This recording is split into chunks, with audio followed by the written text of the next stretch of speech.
Good evening, and welcome to Soluble, America's Political Central.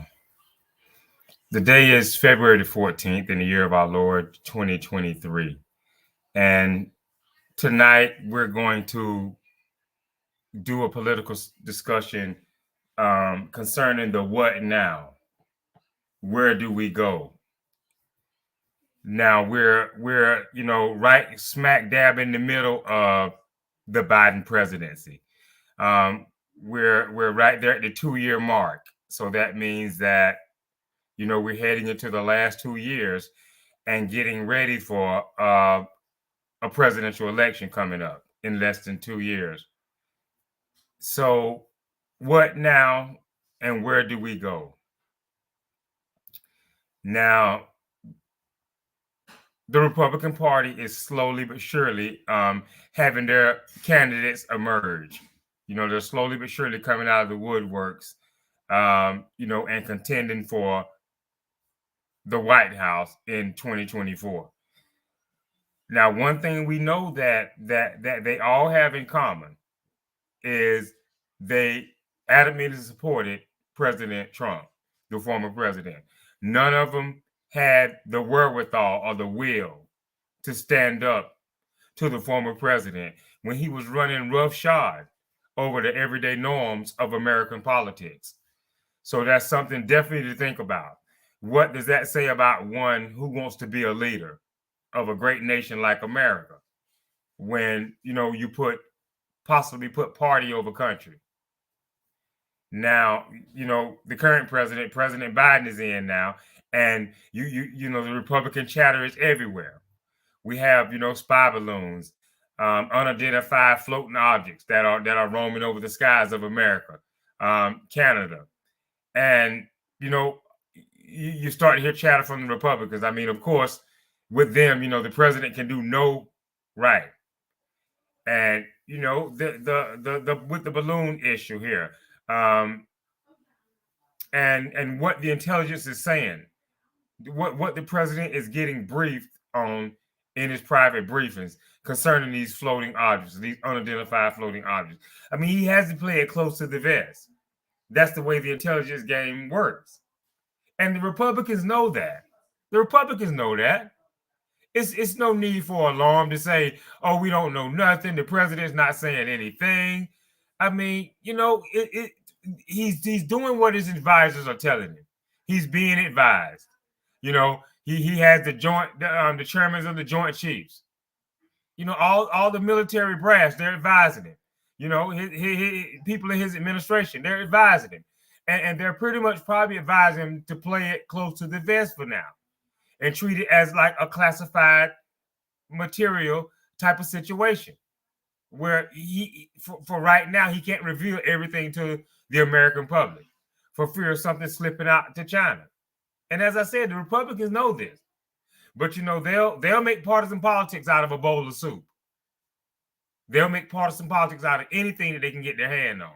So, first and foremost, know that they're right in the playbook where the president can do no right when it comes to the spy balloon and the unidentified floating objects here.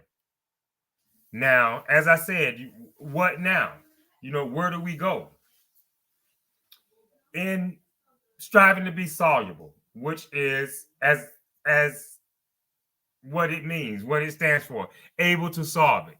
Solve what? The political bickering, the non-reaching across the aisles to get things done. Get back to a point of positive debate, negotiation. A little give, a little take. So here we are. Here we are in the middle of a 4-year stretch here. Now, our position here at Soluble, as always, for our Democratic base and our Democratic voters, especially the 90-something percentile that are voting Democrat, people of color. The ballot box is the hill to die on. It is the hill to die on. Now, there was desperate times, and they called for desperate measures. And President Biden was a man for the time. He was a man built for the time that we were in. And now is not the time to, be so ready to jump ship. I mean, we have to think about it as Democratic voters. And don't let noise from the other side, noise from across the aisles discourage you on what the current president is doing and how he's trying his damnedest for the country. Now, we went and practically begged, pleaded, did whatever arm twisting we could to get President Biden to run. I mean, he practically had both feet in retirement. But the nation was desperate. And here the president is, 2 years in. He's delivered. He's taken a balanced approach when it comes to foreign policy. He showed Russia that, America won't be deterred. We're gonna stand behind freedom and nations who, strive to live in freedom and live in free democratic states. He's shown that he has the backbone to stand up to tyrannical bullies like Vladimir Putin. What more can you ask for?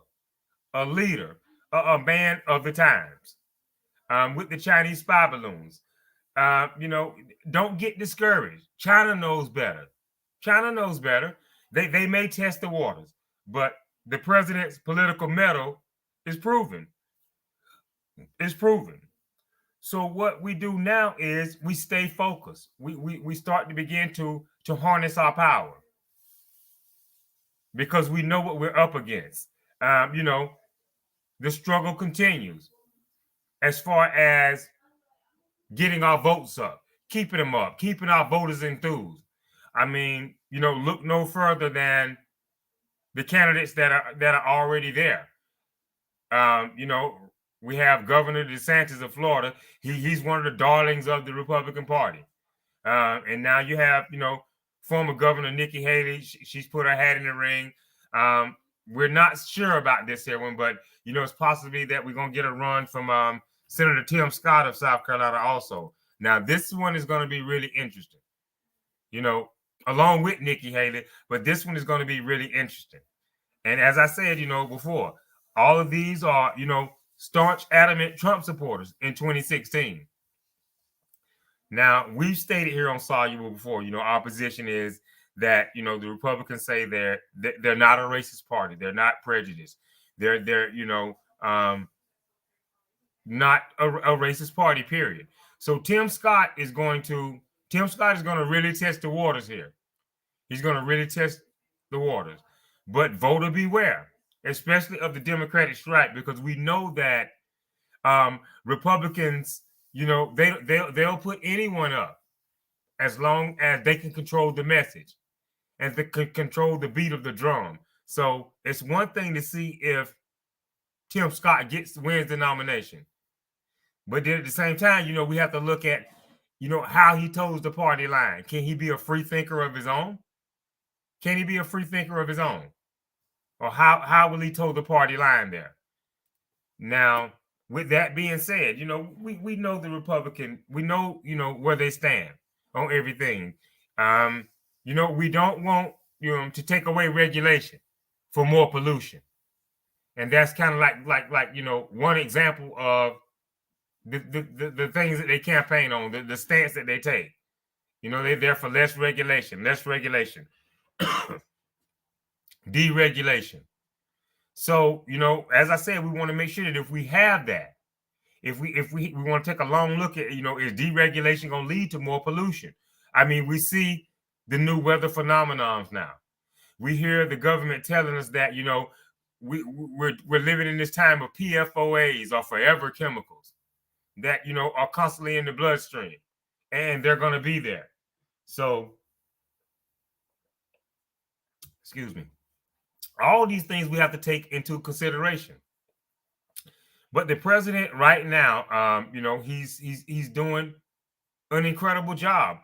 And as I said, the Republican Party and the Republicans that are up on the Hill, they'll politicize a bowl of soup. So, there's nothing that the president can do right. There is no right. But we can't get discouraged by that and sidetracked. We're going to have to champion our causes and, look to hold our political leaders accountable to try to get ready for 2024 and to get another 4 years of a Democrat administration. Now, we know that, the past elections, we've always won the popular vote, but then we have this interference from the political college. So we're gonna have to make sure that we try to find a solid checkmate so that we get our numbers up so much that we not only win the popular vote, but we win the political college also. These slate of electors from each state who could cast their ballot either way, who could put their vote either way. We see that in a Democratic administration. History has shown us, the facts have shown us to play it out, that the economy, number one, does better. And here we are. Prices, some food prices are up. All well and good. Not to the American consumer, but there's a reason there. Is it the bird flu? Is it because you have egg producers who are inflating prices? What is the real reason there? The number one reason that they're telling us is that there was an outbreak of bird flu, so a large number of birds had to be slaughtered. But overall, the economy is stable. It's stable. The job growth is there. So what now? It's working. It's working. And so we want to stay focused. The Republicans have a slight majority, an ever so slight majority in the House. What kind of legislation, what kind of bills have they drafted and brought forth that's going to work for all of America? Take a long look at this. Take a long look at it and realize that we're trying to solve it in a way that America works for everybody, not just the wealthy, but everybody. Everybody paying their fair share and, everybody having a fair shot at the American dream. That's what really makes America work. And that's when America works best. And, we know that just by being on message, that our party, the Democratic Party, is for the working class, what they call the middle class. So, just think about that for a few seconds. Here we are. We hold the balance of power as Democrats. Now it's time to get things done. We can get the George Floyd Justice in Policing Act passed by staying steadfast, number one. And that's what America has relied on, and from a Republican point of view, is to wear us down, to put obstacles in the way to make us give up. So, we have to put it forth now, especially, after the case of Brother Tyree Nichols. We have to push this bill forward, push this legislation forward, and, let's take a vote on the floor to see where our numbers are at, how we're coming up short, or why we're coming up short, and apply ourselves accordingly, whether it be in states, districts, what have you. Apply ourselves accordingly. I mean, we can flip Arizona. Senator Sinema has went from Democrat to independent. Thinking about her own political future versus what's best for her constituents in Arizona. So that seat is definitely up for play with Gallego coming on to challenge her for the seat. So Ruben Gallego is going to be our man going forward for Arizona. Pay attention.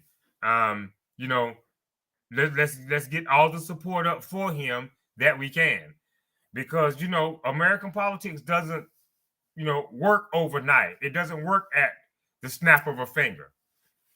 So what that means now is, if we don't have the votes, just say, for example, for the George Floyd Justice in Policing Act, if we don't have the votes now, then 2 years is not a long time. It's not far away.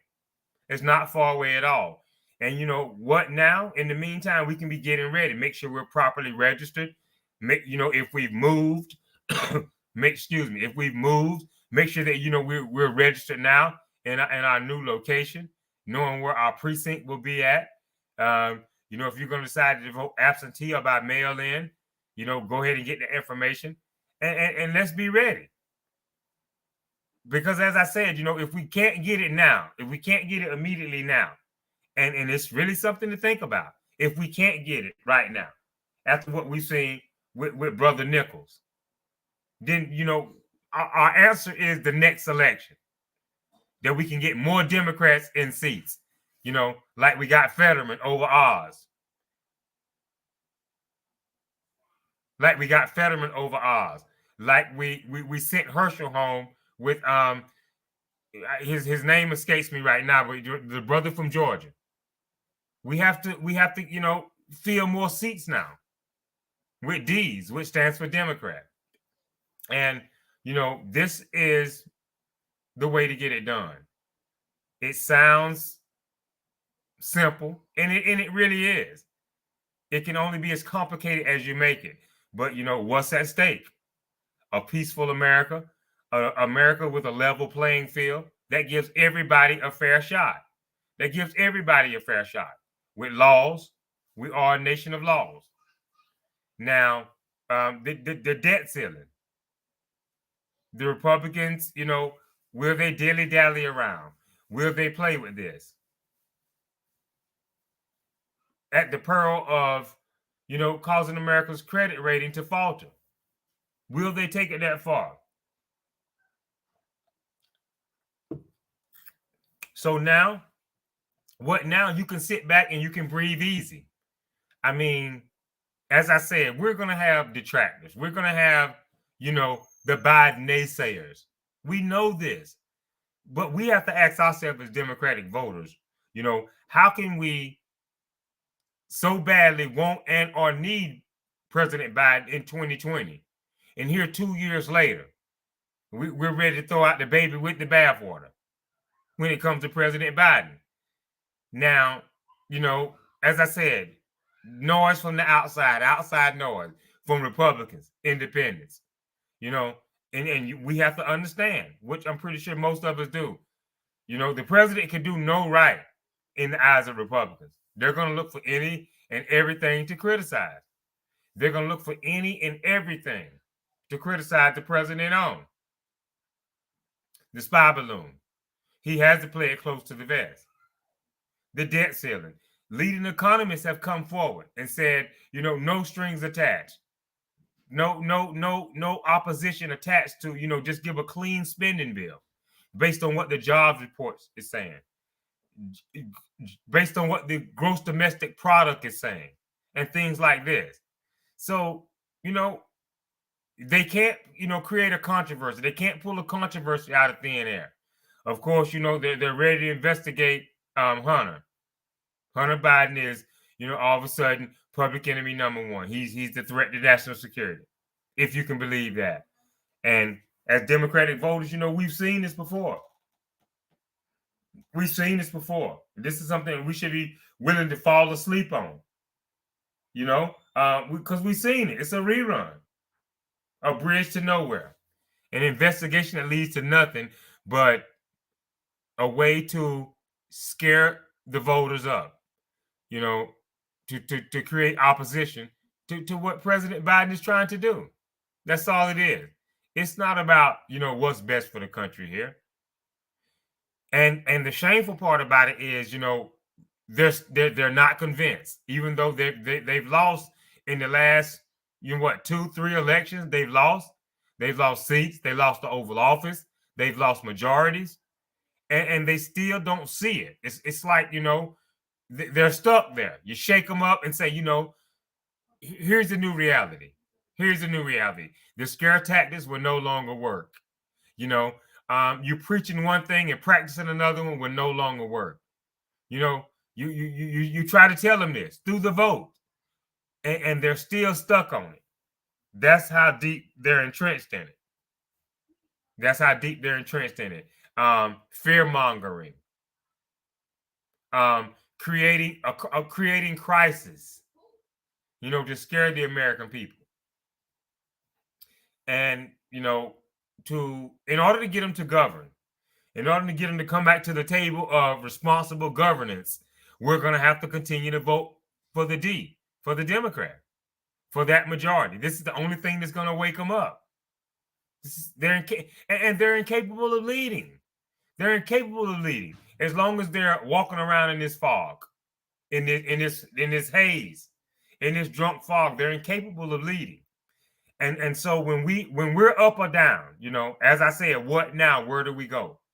When we're up and down based on the fear mongering, the propaganda, nothing is getting done. Then that's when our wheels start to spin. That's when our wheels start to spin. But we see where the rubber meets the road here. We see it. Leading economic indicators are saying that everything that the current president is doing is good for the economy. He has to turn a knob over here, push a button over there. Keeping the American economy fine-tuned in a way that works for everybody, as far as prices at the pump, the grocery store, etc. There's a lot of bells and whistles here to this economic machine.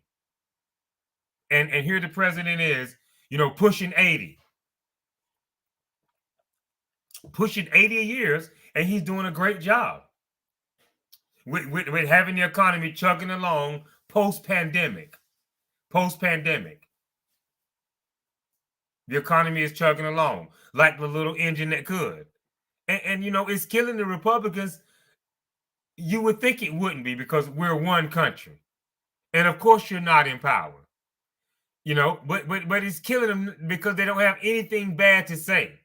I mean, you hear and see, a couple of Republicans tweet out something or make nursery rhymes about egg prices.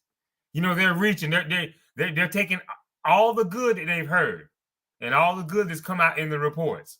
They fish around and they dig and they look for anything that's bad. And the one thing that they found was that, of all things, egg prices are up. Are you kidding me? Egg prices are up. So, if that's all we have to worry about right now at this particular time, it tells you that the president is doing a tremendous job. He's doing a wonderful job right now with the economy. Number one. Number two, what now? Foreign policy. He's listening to his advisors, unlike the former president, who knows more about everything than anybody, any of the experts. He knows more about COVID than Dr. Fauci. We have a current president who's listening, to his Joint Chiefs. That's what they're there for, to recommend, advise, tell the commander-in-chief what's the best move to make for the American people. And you can breathe a sigh of relief. Because here we have someone with the nuclear codes. Here we have a president of the United States with the nuclear codes. And he's responsible. He's responsible. He's not, we don't have to worry about him doing anything rash or, rushing home from work in the afternoon and hoping this is not the day that American democracy begins to crumble. So what now? We have to get ready. We have to, stay active, stay observant. And as I said, we have to make our political leaders work for us. Now that we have the power, it's no good if you can't harness it, if you can't control it, to direct it in the ways that you need it to go, to work for you. As Democrats in this country, as middle-class America, we have a lot of serious issues that we're facing now and forevermore. We just had another mass shooting. And by last reports, there's been 60-something mass shootings in the country. 60-something mass shooting. We haven't even had 60-something days in the new year. And so, we need a commander-in-chief who's steady at the controls. Now, we have these Take it out of my cold, dead hand Republicans when it comes to semi-automatic weapons. You know, now, and they followed the NRA lead. They followed the National Rifle Association's talking point that the only way to stop a bad guy with a gun. But the one thing they cannot tell you today, with the latest shooting right here on the campus of Michigan State, the one thing that they cannot tell you is what do we do when the good guy with the gun goes bad? When the good guy with the gun turns bad, what do we do? Do Republicans have the answer for the American people? So what now?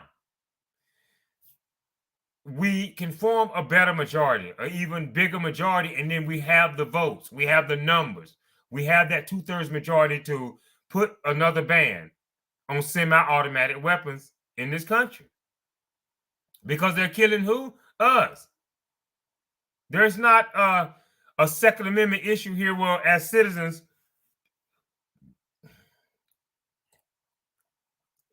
there's not an issue in this country where we need to exercise the Second Amendment to this extent because of foreign invaders, because even if we have an enemy within, something domestic from within, we're not at that level.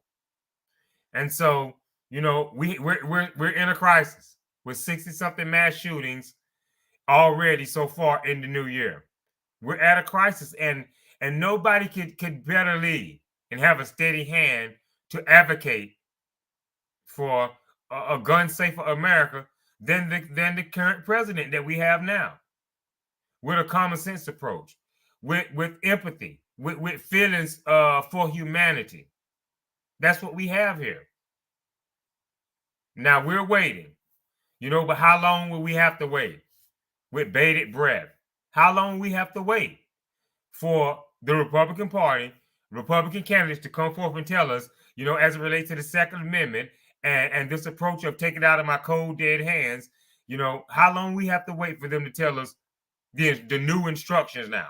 Because this is what's happening more than ever. The good guy has the gun and then he turns bad. What now? What now? Are we just left lambs for the slaughter?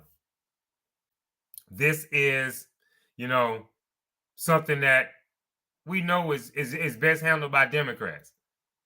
Way back when former President Bill Clinton put laws into effect. You didn't see this. This was unheard of. I'm not sure if it was, before Columbine or after Columbine, but it was a great piece of legislation. And, we know the mass shooter's weapon of choice. We know their weapon of choice. And so, the Republicans are going to stay leaning hard right for the right to bear, to right to carry, even though, it's very self-destructive for us as a country because, we're killing and dying from within. And if we do have, outside adversaries, say in China or Russia or North Korea, for instance, they're watching as we kill ourselves.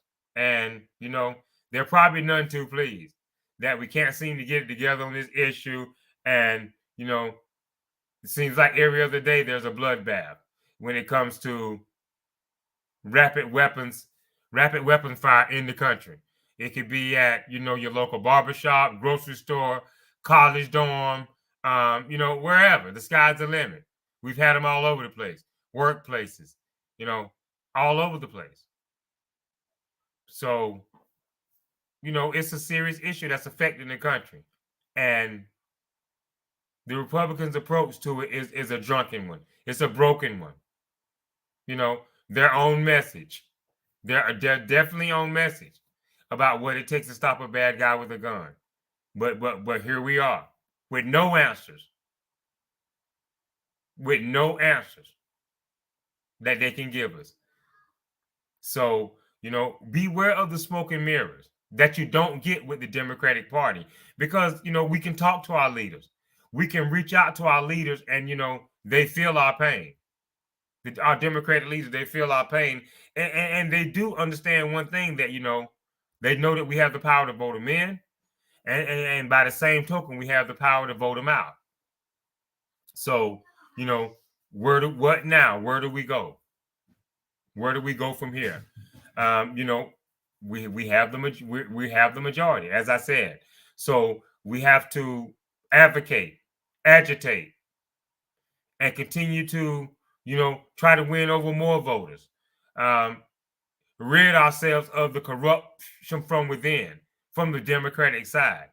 We have to call these people out more than ever.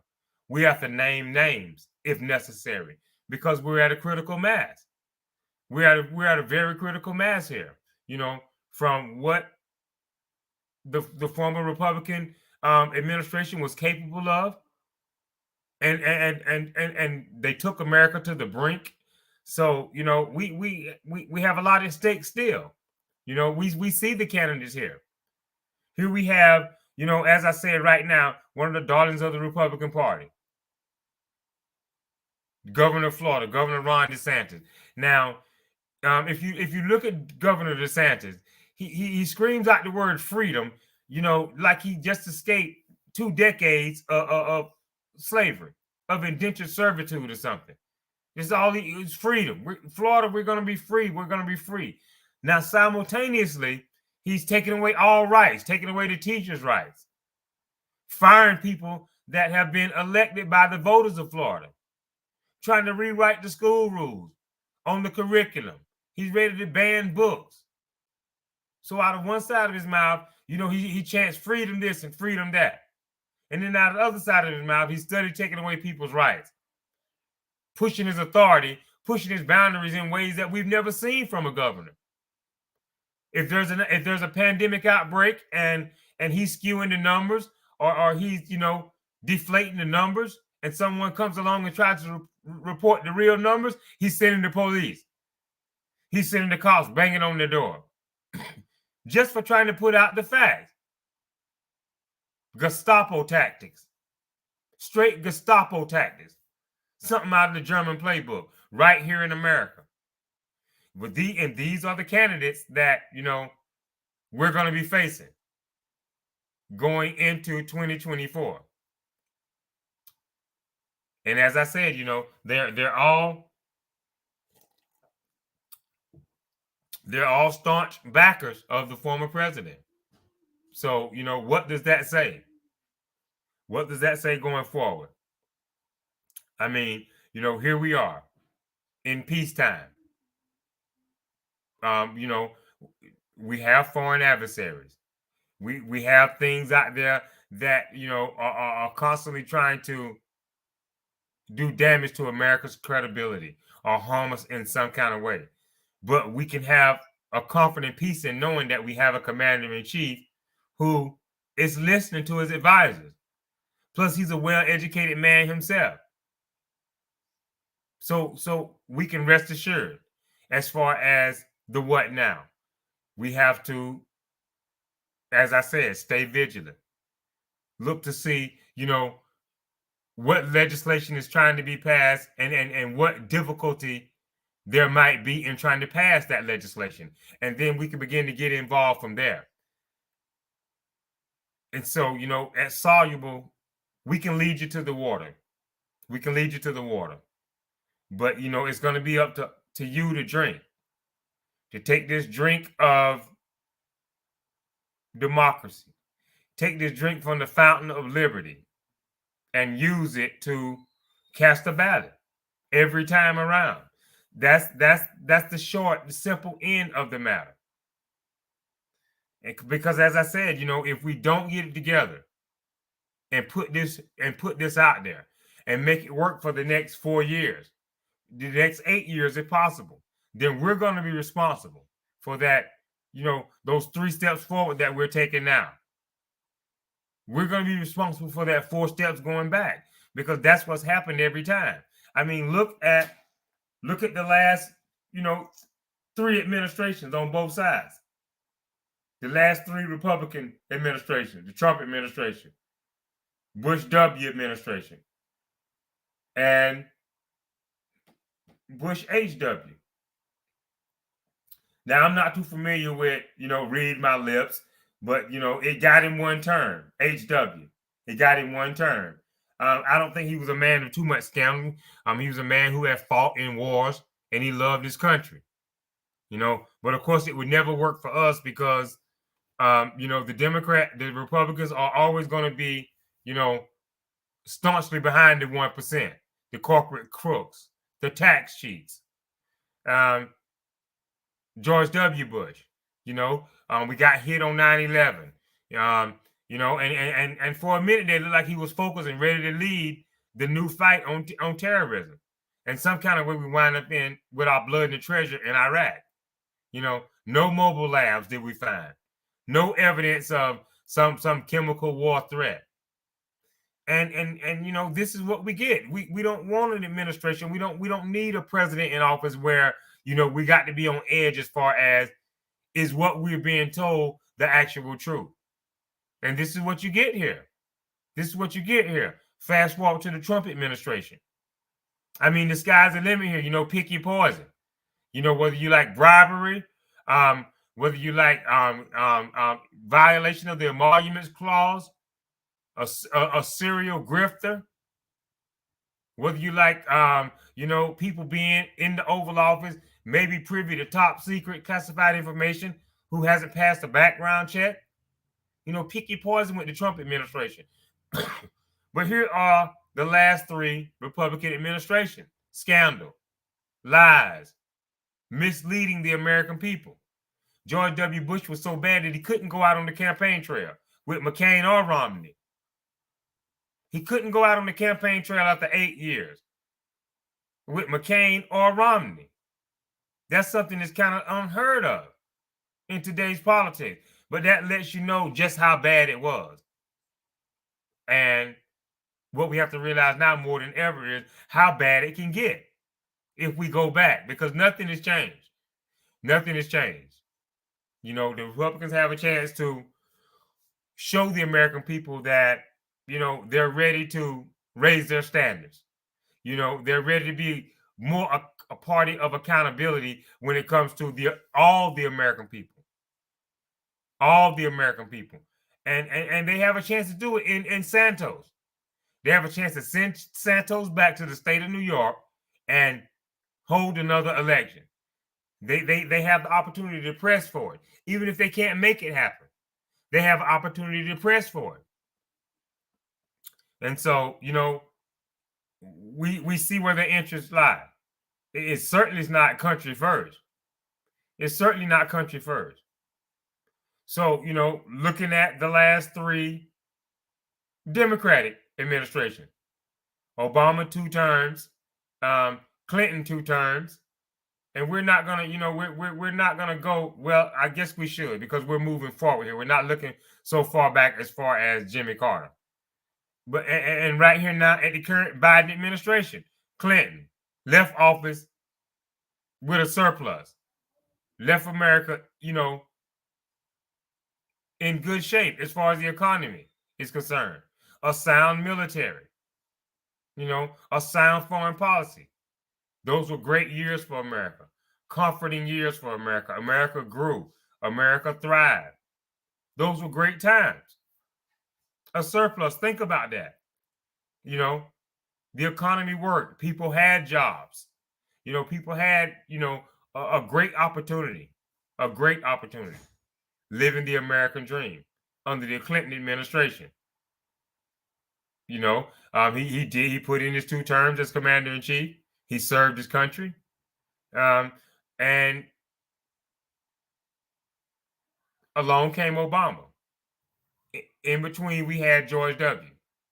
And, he some kind of way, he took that surplus, even with 9/11, and he ran America's economy into the ground with compassionate conservatism. Trickle-down economics. We never got it.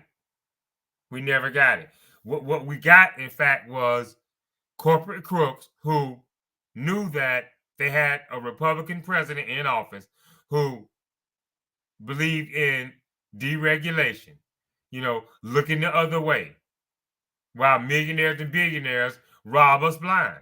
And that's what happened. That's what happens to the point where Main Street had to bail out Wall Street. And Obama had to come in and save the day. A Democratic president had to save the day. So, where do we go? Where do we go from here? In order to keep it moving forward, we have to stay involved. It's no time to get slack. Enjoy the fruits of our voting labor with the legislation and the bills that the president is passing, that he's signing, that he's championing. They all work for the country. They work for everybody. They work for everybody. And this is what, this is the importance of understanding this, because it's solved. It's actually solved by staying involved, staying ready to vote again. I mean, and the Republicans got something great. Let's hear it. We here at the Democratic Party, as I said, entitlements in the form of welfare, food stamps, we're not for that. But at the same time, we have to take a measured approach. At the same time, we can't have these welfare recipients going from welfare to work, and the Republicans' idea is to, ship these women, these mothers way out to the rich Caucasian suburbs and have them between the commute out there, the hard work and the commute back, and there's no time for their children. There's no time to spend with their families. That's not the answer. So, when it comes to entitlements, that's something that we can meet halfway on. But let's do it responsibly. Let's put out there good jobs, good paying jobs. And if, the people who are welfare recipients or are in this entitlement, benefit program, let's give them training as we're slowly weaning them off. As we're slowly weaning them off the program, let's give them training so that when the time comes and they're near the end of their entitlements, they have skills. They have know-how to go out and, make a livable wage. A livable wage. A livable wage should consist of money to pay bills and then some. If I want to pay bills, if I want to save for a trip, if I want to pay bills and take my family to the movies, a livable wage. That's what the aim and goal is.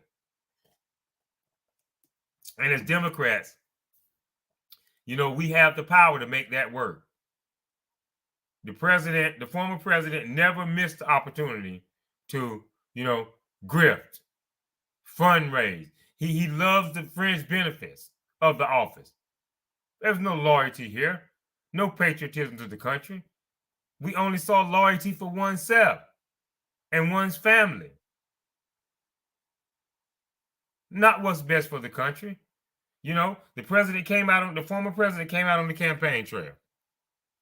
Encouraged his followers, encouraged his rally goers to rebel, to fight back. My lawyers will bail you out. I'll take care of you. Now here we have January the 6th. And the former president always knew he had these goons laying in wait. And he just had to give the word. And so he gave it. But here's the thing that they should know. What has the president done as far as the former president done as far as fundraising for you?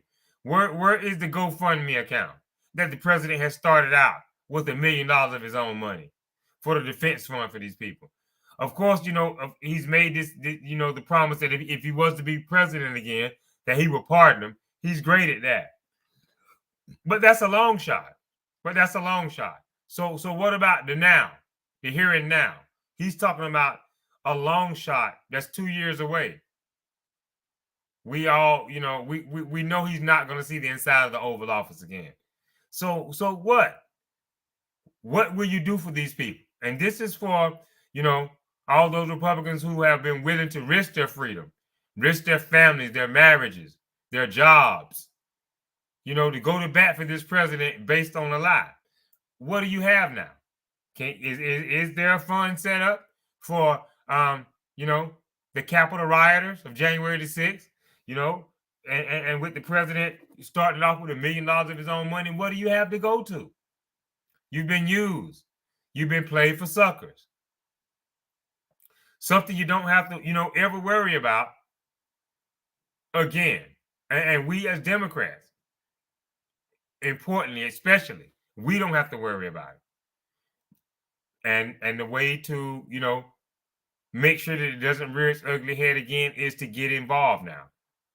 And get involved to the point where, we either make or break the system. Because right now, at this point in time in history, it looks as if Democrats, and especially people of color in that 90-something percentile voting range, we're going to have to be the ones to bring America back from the brink. Because, the Republicans, they've already shown it with the former president and Steve Bannon and Stephen Miller. Their plan to make America great again was, to blow the whole thing up. To just start sow seeds of anarchy, chaos, discord, and just turn it on its head.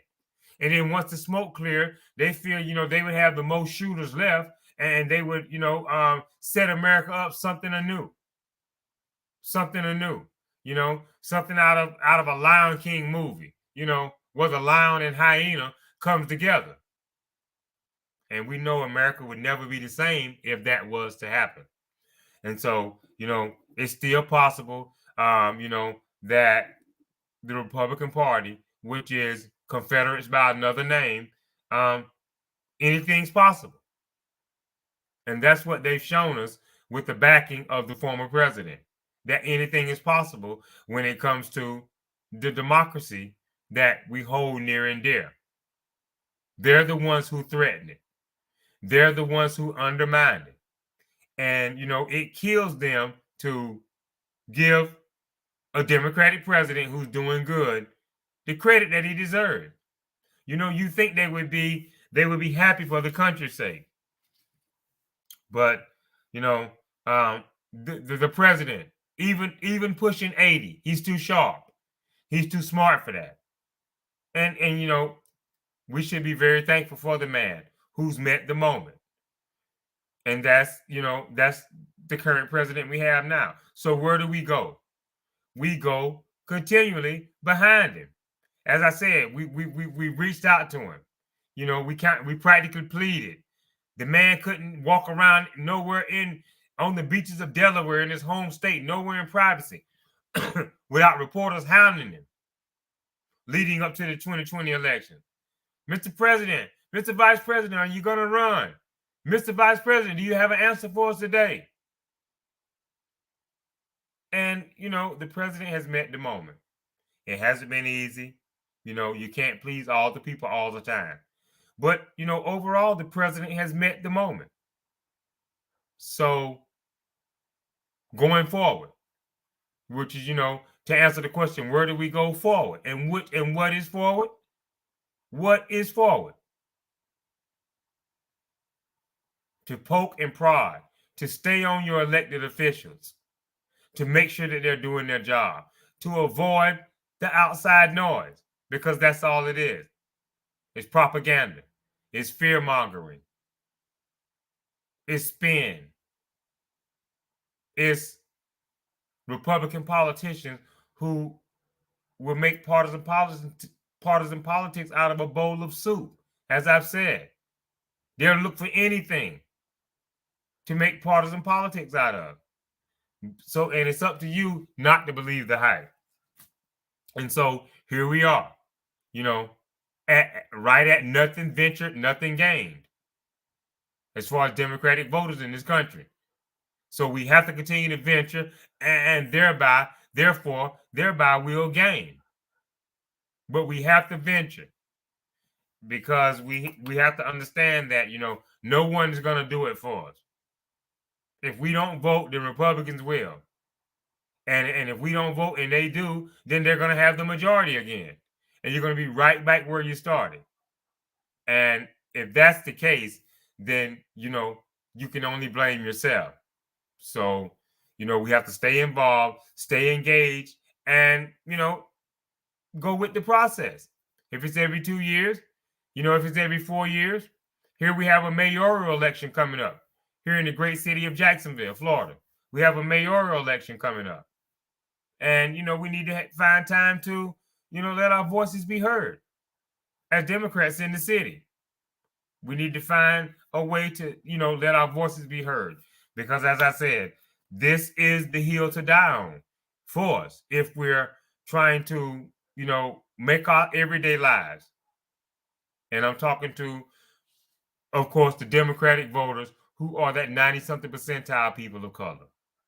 This is your power. This is your power. How do you harness it? How do you harness your powers of democracy?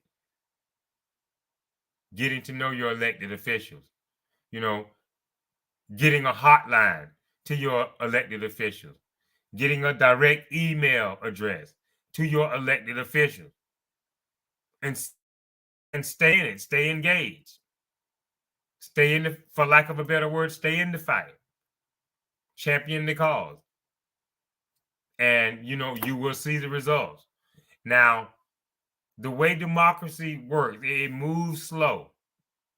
It moves very slowly. And, what makes it work, even though it's a slow moving process, what makes it work is not getting worn down, not getting discouraged.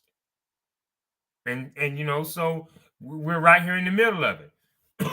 We're right here in the middle of it. And all you have to do is keep your political leaders, keep the people that we voted for, keep them on their toes. Let them see that, you're engaged, you're watching, and you know what's going on. And they'll do their job. They have to, because it is what? The people's house. It is the people's house. Now, going forward, we're going to hear the term woke a whole lot being used from the other side. And briefly, we want to touch on woke before we close tonight, as far as, the where do we go? We definitely want to stay woke. Now, you'll never hear this from Republican politicians, but woke is a result of the former president. And, absurdly, the Republicans would think that we should, have a knee on our necks. And we're struggling and we're dying with said knee on our neck. And the Republicans' ideology or mentality towards all that is stop resisting. And meanwhile, as I said, we're dying. Now, as I said, there could be no woke America without what the former president created in the country. And you won't hear them say anything about that. Now, we know that had this been an attack from a foreign adversary that, primarily had Caucasian America in the picture or in the crosshairs, and Caucasian America stood up and resisted a foreign adversary, just say like a Al-Qaeda, for example, or a Taliban coming to America and trying to do harm. And, he was in primarily a Caucasian neighborhood, and they stood up and they rose up and they started marching and crusading. They would be called American patriots. That would be the term you would hear all day long. And the patriots rose up. The patriots stood up. But now all of a sudden, the best thing that we can get from the Republican side is being termed a woke mob. Being termed a woke mob. As if, we should have let the former president just continue to run roughshod on us, roughshod over us, with little to no resistance. What kind of America does that? America is known for being a nation of people with backbone, moxie, guts, go-getter mentalities. So, what kind of Americans would we have been if we would have just rolled over and played dead and let the former president, the mentality that he was instituting all over the country, continue to just run roughshod over us and set us back 1,000 years? So, You're going to hear woke politics, woke. Pay no attention to the man behind the curtains that is constantly using this terminology. Woke is a good thing. And, we need to, a matter of fact, stay woke as to what's going on and what could possibly happen if we don't stay engaged with the electoral process in this country. They want us to be asleep. That's what they're telling us. When they denounce woke as, a terrible and bad thing for the country. They want us to continue to be asleep and unaware. While they run roughshod over our constitutional rights and try to take us back. So, our position here at Soluble is, the Republican politics and Republican politicians who are using this as, who is weaponizing the term woke mob. They should know better. But to our Democratic voters and to our Democratic fellow Americans, we know that this is something that the president has created. And they should have expected it. They should have expected that, American citizens would eventually rise up if we felt like we were being deprived, or we felt like, our constitutional rights were being taken away from us, or that they were trying to suppress our constitutional rights. They should have knew that, the country would rise up, the country would stand up. And as I've stated before several times on this podcast, this was the whole melting pot. This was the whole melting pot. So, here you have the Republican politicians condemning the fire that was started in form of terming it a woke mob. But the fire started, which was the former president. You had to see it at the beginning. At the beginning of his campaign rallies, he was stoking tension, sowing seeds of discord, encouraging violence. They should have seen it at the beginning. And then when we, the American people, the American citizens, woke up and rose up and stood up and said no more, now all of a sudden, that's a bad thing. We're bad people. We're bad for America now because we're woke. Because a cop can't bang over the top of our head with a billy club and we just take it laying down. Now we're bad. Because we're crying out to say, stop it. Because now we're crying out to say, let's get this crooked cop out of here. Through termination and or prosecution. And now we're the bad guy. Through the Republicans' eyes. So, think about that. As far as where do we go now? To be woke or to not be woke? That's one of the questions right there that we have to answer. We have to ask ourselves. And we should know the answer. We should know the answer because we see what happened when we slept on the former president.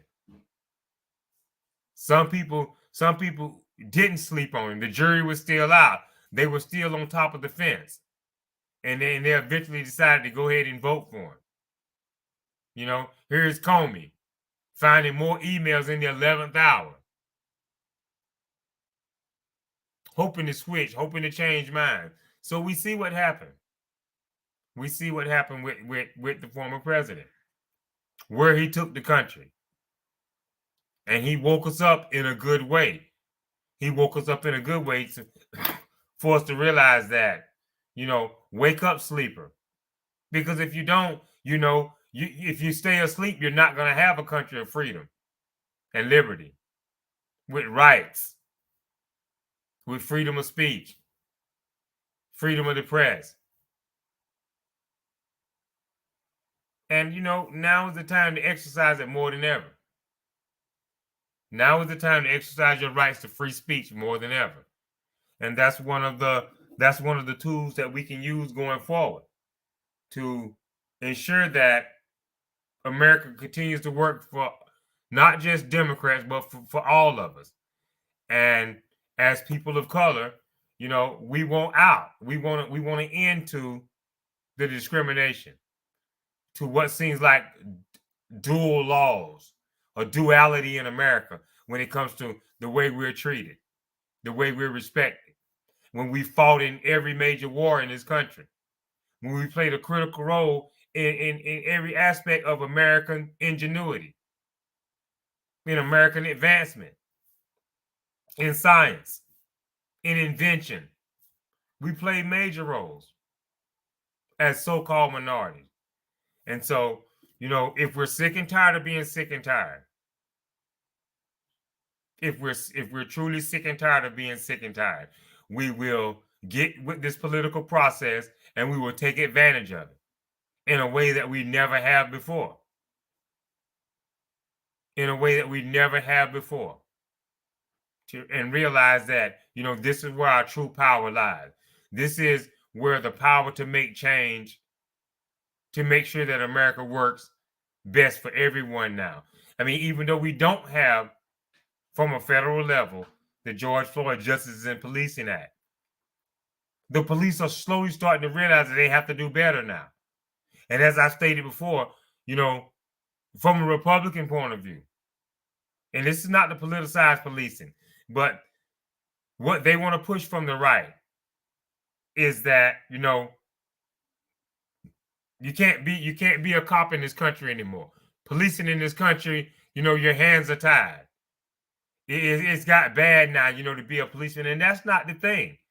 But now more than ever, you have to go by the book. You can't just billy club a citizen or shoot him and say, it's so simple as I felt threatened for my life. Those days are over. And we've ended them by voting in change, by voting in people who are going to prosecute when they see rogue cops going too far. And so that's where we're at. We see it. We see it now.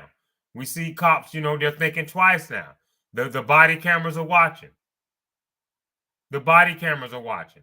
They may want to make an excuse for why they didn't turn it on, or a reason for why they didn't turn it on. And we now know that they have something to hide. And so it's less and less likely to occur.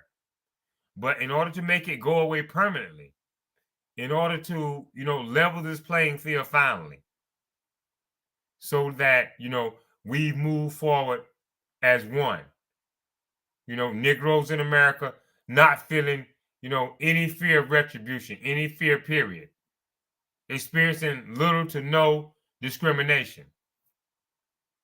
We're going to have to attack this political process. And we're going to have to keep attacking it. Keep attacking it with a vote. This is the way to change. And, if there is another January the 6th, then, we have those checks and balances in place. And just like, they tried to overthrow democracy in 2021, and it was thwarted, it was foiled, it was defeated, then the same thing will happen again. Because the country moves with, the 2/3 majority as has been instructed by the Constitution. So if we continue to hold that 2/3 majority and wield that power in the right way, then, this too shall pass. This too shall pass. I mean, it's passed now. The former president is gone. We could be still, in the second half of the second 4 years of the Trump administration, but we're not. We're not. How did we end it? How did we move past it? With a vote. And we will only, continue to be at peace now, like we are now since that administration. We will only continue to be in this peace with a great possibility of economic prosperity, solid foreign policy, the state of the union being one that's strong, as the president has stated last week, is about continuing to rock the vote, continuing to get that vote out, continuing to get it out. Because the Republicans, they have no answer. They have no idea. As I said, on the campaign trail leading up to the midterms, when they were hoping for this big red wave, it was the border crisis. We don't have a border anymore. The border. And as soon as the dust settled, the midterms came and went, the first bill that they want to champion to put out is to attack the IRS. Is to attack the IRS. So if the party is showing you who they are, believe them. Believe them. Where's the border crisis? And then the first thing that you do is attack the IRS. They just can't resist. They're for these corporate crooks. You know, they haven't found a white collar crime that they dislike yet. One that's worthy of prosecution, vehement prosecution. And that's what you've seen in the administration's past. When Main Street had to bail out Wall Street. The Kenny Boylays of America, they knew it. They knew that they had a president in office who was going to look the other way as they robbed the piggy bank. But they just couldn't resist. They got too greedy. But as I said, they already knew. They were emboldened by George W. Bush's administration. They were emboldened by it. And you see what they did, knowing that here's a president who champions deregulation, you know, who looks the other way while, you know, we the 1% skim off the top. Little bit by little bit, more and more and more, until we run the economy in the ground. So what now? Stay vigilant. Stay alert. Stay in touch with, you know, the people that you sent to Capitol Hill, the people that you sent to your local state governments. Stay vigilant. Stay tuned. You know, stay politically active. That's the what now. And where do we go from here? From here to 2024? Where do we go? If there's any problem that we have, right now the best thing we can do is poke and prod, you know, the political leaders that we put in office thus far. And we go forward. We go forward with the Democratic Party, a party that starts out with middle class America, but then it spreads its branches so that America works for everyone, not just the chosen few. So, you know, the State of the Union is strong. The economy is chugging along. You know, we're solid here at home. We have a solid foreign policy, and the commander-in-chief is listening to his joint chiefs. That's a great thing. And it's working. It's working like a well-oiled machine because we know that the joint chiefs are on their job. They're on their job. These men are qualified. They have a proven mettle. They have proven background. And the president knows that the best thing that he can do is to listen and be advised. And then, you know, based on the advice he's given, based on what he knows himself from all his years in government, then he makes the right call. He makes the call that's best for us all. So, you know, don't get alarmed by the Chinese spy balloon or these objects that are floating over America. The president has to play it close to the vest. He can only put out so much information. He can only put out limited information based on what his advisors are telling him. So when you see, you know, senators, congressmen, senators like Tommy Tuberville, and some of these other Republicans, you know, saying they haven't heard anything and they don't know anything, it's just partisan politics. And as I said, it's just something, you know, but there's no there. There's no there. They know it. The attack is weak. You know, they know how these type of things work. You know, right now, at best, what, you know, America is doing is in an intelligence gathering process right now.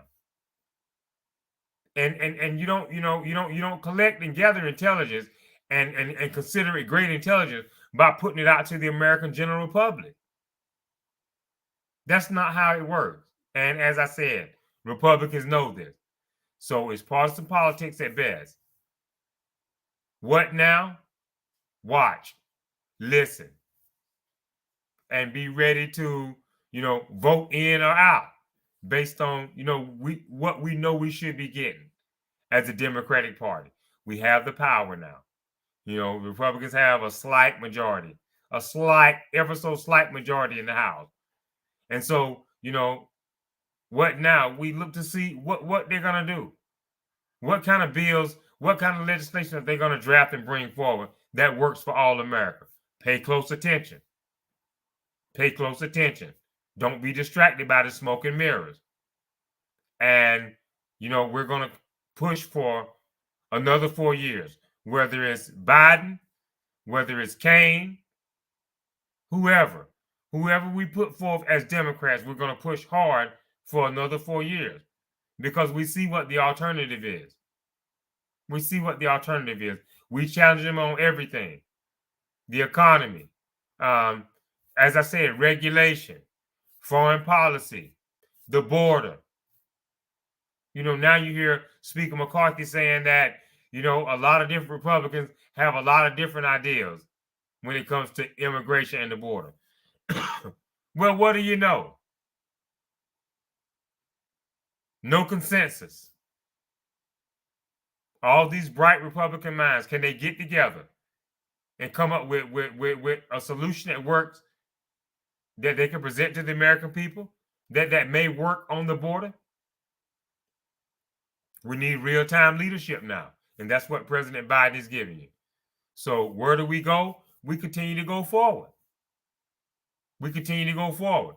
Now, as we go forward, if we see that the Republicans have something great to offer, something that's great for America, that works for the betterment of America, you know, we would be, you know, foolish. We would be, you know, not good citizens as Democrats not to listen, not to lend an ear to it, to see, you know, how well it works for the country, not the individual or the party, or not a certain group of Americans, but how good it works for the country overall. And we're watching and waiting. And so that's where we're at now. That's where we go.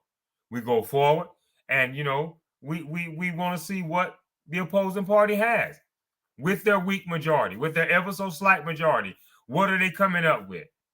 So stay tuned. Stay tuned and pay close attention. We'd like to thank you for joining us tonight. You know, we look forward to, as always, trying to present a solution, trying to bring forth facts, opinions that, you know, will lead to a solution on all things. You know, we have a fentanyl crisis going on in the country, raging. We have gun violence going on in the country, raging. And so, you know, if the opposing party has solid facts, you know, solid ideas that are going to make our lives better, that's going to take away, you know, these mass shootings, so that, you know, we as Americans won't have to be so on edge when we step out into society, just going to the grocery store, the movie theater, shopping at the mall, then let them bring it forward. Let them bring it forward. And let's see how it works. Present it to the American people. Put it on the floor for a vote. And you know, if it's a good idea, it's going to pass. So, you know, just pay attention. Let's pay attention. That's where we go from here forward. You know, looking forward, paying attention, and, you know, whether it's Biden or whoever, we're looking for that solid Democratic candidate that can carry us into 2024 and beyond. We thank you for joining us tonight. We hope that we have been insightful in more ways than one. We're constantly looking for the solution. We know that we don't have all the answers here at Soluble. We put forth the facts as we see fit, that as we best know them, and we always welcome opposing points of view, for, you know, as it relates to what works best for the country, for all of us as American citizens. And that's where we begin and end at, as far as being soluble, being able to engage in order to do what? Find a solution. Find a solution to the problem. So until the next time, we thank you for joining us. This is Soluble. Good night and God bless. Thank you.